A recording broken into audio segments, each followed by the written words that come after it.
নমস্কার বন্ধুরা, আমি বর্তিকা। তোমরা দেখছো বর্তিকা রান্নাঘর। আজ তৈরি করব পায়েস, তাহলে তোমরা দেখতে থাকো। উপকরণে রয়েছে দুধ, চিনি, গোবিন্দভোগ চাল, কাজু বাদাম, কিশমিশ, তেজপাতা।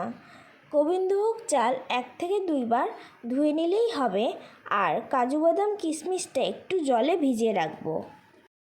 কড়াইতে দুধ গরম করতে দিয়ে দিলাম। দুধটা ভালো করে ফুটিয়ে নিতে হবে।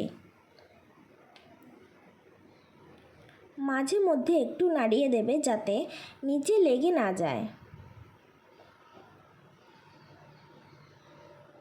দুধটা খুব ভালো মতো ফুটে গিয়েছে। এবার তেজপাতা দিয়ে একটু নাড়িয়ে নিলাম। ধুয়ে রাখা গোবিন্দভোগ চালটা দিয়ে ভালো করে নাড়িয়ে নিলাম।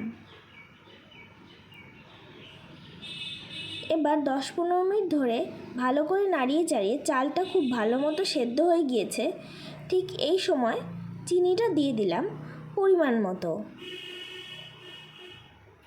আবারও ভালো করে নাড়িয়ে নিচ্ছি।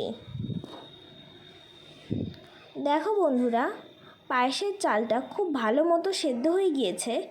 এবার ওভেনটা বন্ধ করে দিলাম। ওভেনটা বন্ধ করার পর তোমরা কাজু বাদাম আর কিশমিশ দেবে, না হলে কিশমিশের টকে পায়েসটা কেটে যাওয়ার সম্ভাবনা থেকে যায়। একদম তৈরি হয়ে গিয়েছে পায়েস। বন্ধুরা, কেমন লাগলো আমার এই রেসিপিটি তোমাদের অবশ্যই জানাবে।